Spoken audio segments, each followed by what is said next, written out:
अभी भी बहुत तरीके के डाउट्स होंगे। उनका पहला डाउट ये हो सकता है कि मैम हम लोग CUET की तैयारी अभी से शुरू कर दें या फिर बोर्ड एग्जाम खत्म होने के बाद शुरू करें, या फिर उनके दिमाग में ये भी क्वेश्चन हो सकता है कि मैम CUET की तैयारी करने के लिए हमारी स्ट्रेटेजी क्या है। तो इन दोनों क्वेश्चंस के जवाब मैं आपको आज इस वीडियो के माध्यम से जरूर दूंगी।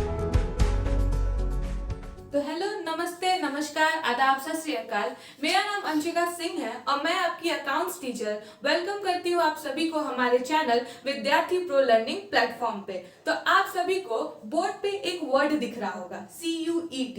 तो आप सबको इस वर्ड से ये पता चल गया होगा कि आज की टॉपिक जिसके बारे में हमें डिस्कस करना है वो यही है, यानी कि CUET। तो आज हम ये डिस्कस करेंगे कि CUET होता क्या है, CUET का एग्जाम पैटर्न क्या है और CUET की मार्किंग स्कीम क्या है। तो बिना वीडियो को और देर किए हुए let's get to our topic.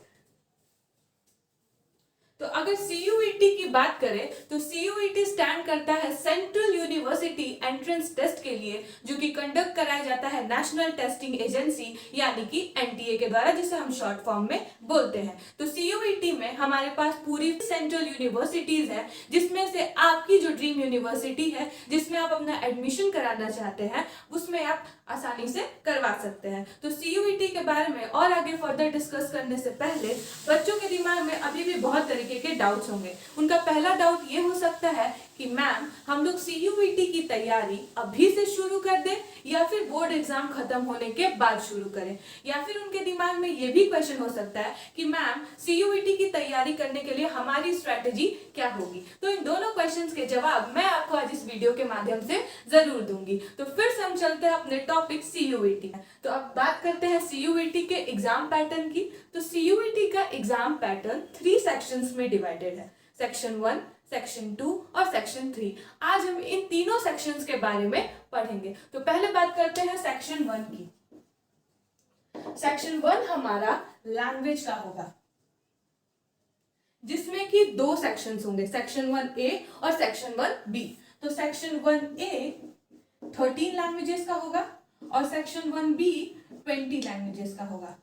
अब इतने सारे लैंग्वेजेस में से हमें एक लैंग्वेज चूज करना मैंडेटरी होगा। इसमें आपकी रीजनल लैंग्वेजेस भी इंक्लूडेड होंगी। बहुत सारे बच्चे इंग्लिश लैंग्वेज को ही ऑप्ट करते हैं, लेकिन ये डिपेंड करता है कि आप कौन से लैंग्वेज को चूज करना चाहते हैं। अब बात करेंगे सेक्शन 2 के बारे में। तो जो सेक्शन 2 है हमारा वो है डोमेन स्पेसिफिक।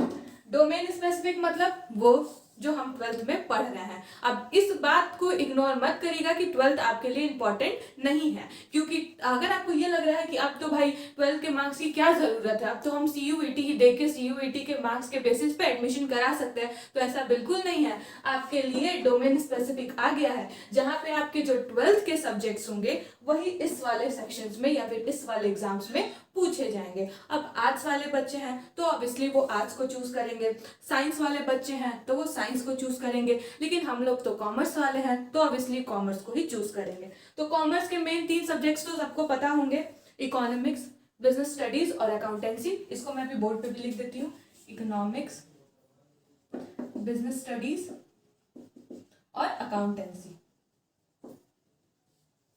तो हाँ, और एक और सब्जेक्ट जो आपका कोर अप्लाइड होगा या फिर जो आप ऑप्शनल में ऑप्ट किए होंगे वो।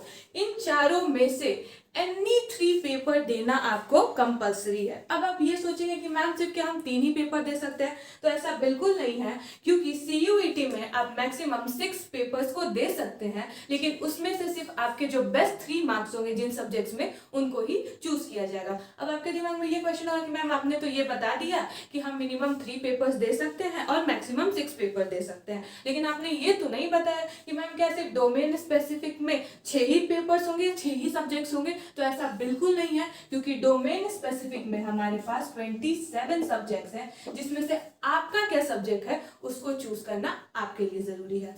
अब बात करेंगे सेक्शन 3 की, जो कि जनरल टेस्ट का होगा। जनरल टेस्ट में आपको सबको पता होगा क्या आएगा, जीके हुआ, जो बच्चे पढ़ना नहीं चाहते हैं, लेकिन हाँ जीके मतलब जो आप बचपन से पढ़े होंगे, अभी तक जो पढ़ते आ रहे होंगे वो।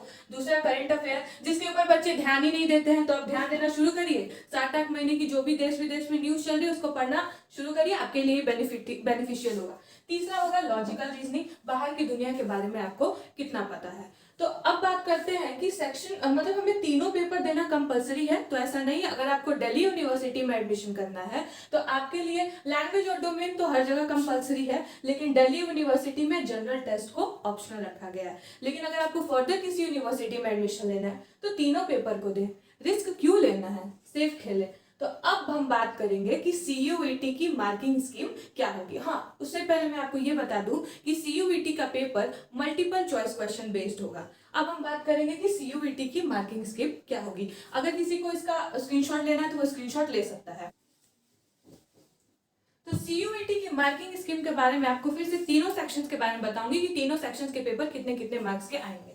तो जो हमारा सेक्शन 1 होगा मार्किंग स्कीम, तो जो हमारा सेक्शन 1 होगा, सेक्शन 1, इसमें टोटल पेपर 200 मार्क्स का होगा, जिसमें कि आपके टोटल क्वेश्चंस 50 होंगे और आपको 40 क्वेश्चंस करना कंपलसरी होगा। अब बात करेंगे सेक्शन 2 की, जो कि हमारा है डोमेन स्पेसिफिक। सेक्शन 1 तो हमारा लैंग्वेज था, दूसरा है सेक्शन डोमेन स्पेसिफिक का। इसका भी सेम टोटल इसका पेपर 200 मार्क्स के होंगे, जिसमें कि टोटल क्वेश्चंस आपके 50 होंगे और आपको 40 क्वेश्चंस करना कंपलसरी होगा। अब बात करेंगे सेक्शन 3 की, जो कि हमारा जनरल टेस्ट है। तो सेक्शन 3 की बात करें तो उसका पेपर का मार्क्स जो होगा वो 300 होगा। इसमें टोटल क्वेश्चन 75 होंगे, जिसमें कि आपको 60 क्वेश्चन करना कंपलसरी हो। अब हमने ये तो बात कर लिया कि CUET क्या होता है, CUET की मार्किंग स्कीम क्या होती है, CUET के क्वेश्चन पेपर कैसे आते हैं। तो अब हम फिर से उन दोनों क्वेश्चंस के बारे में डिस्कस करेंगे जो कि हमने पहले इस वीडियो में आपसे मतलब डिस्कस किया था। तो हमारा पहला क्वेश्चन क्या था कि मैम CUET की तैयारी हम अभी से शुरू कर दें या फिर बोर्ड एग्जाम खत्म होने के बाद शुरू करें। तो नहीं, CUET की तैयारी आप बोर्ड एग्जाम के साथ ही साथ स्टार्ट कर दें। दूसरा हमारा क्वेश्चन था कि मैम CUET की तैयारी करने के लिए हमारी स्ट्रेटेजी क्या होगी। तो देखिए, CUET का पेपर और बोर्ड एग्जाम का पेपर दोनों होने के बीच में एक आपको टाइम गैप पीरियड मिलेगा, जिसमें कि आप मल्टीपल चॉइस क्वेश्चंस को जो आपके पर्टिकुलर बुक में हो, जो भी आप बुक लेके पढ़ रहे हो, चाहे DK गोयल हो, चाहे NCERT हो, चाहे TS ग्रेवाल हो, उनके जो भी न्यूमेरिकल क्वेश्चंस हैं या फिर जो आपके पर्टिकुलर MCQ क्वेश्चंस होंगे उसको आप लगाएं। उसके पहले आप अपनी थ्योरेटिकल पोर्शंस पे ज्यादा ध्यान दें, जो कि आप 12th के बोर्ड एग्जाम के लिए भी पढ़ रहे होंगे, उसके ऊपर भी आप अपना ध्यान देते रहें। और बाकी तो हम लोग हैं ही, हमारे चैनल पे आपको मॉक टेस्ट, नोट्स, सारी चीजें अवेलेबल हो जाएंगी। और अगर आपको किसी फर्दर तरीके की क्वेरीज होगी तो आप हमारे हेल्पलाइन नंबर से हमें कॉन्टैक्ट कर सकते हैं। वो आपको नीचे डिस्क्रिप्शन पे मिल जाएगा या फिर आपको वीडियोज के लास्ट में भी आपको दिखाया जाएगा। तो अब टुमारो हम लोग डिस्कस करेंगे कि अकाउंट्स का सिलेबस क्या होगा CUET में। तो that's all for today, hope you guys like it. और जाते जाते चैनल को लाइक, सब्सक्राइब और शेयर करना ना भूलें, और नीचे दिए गए बेल आइकन को भी प्रेस कर दे। Thank you.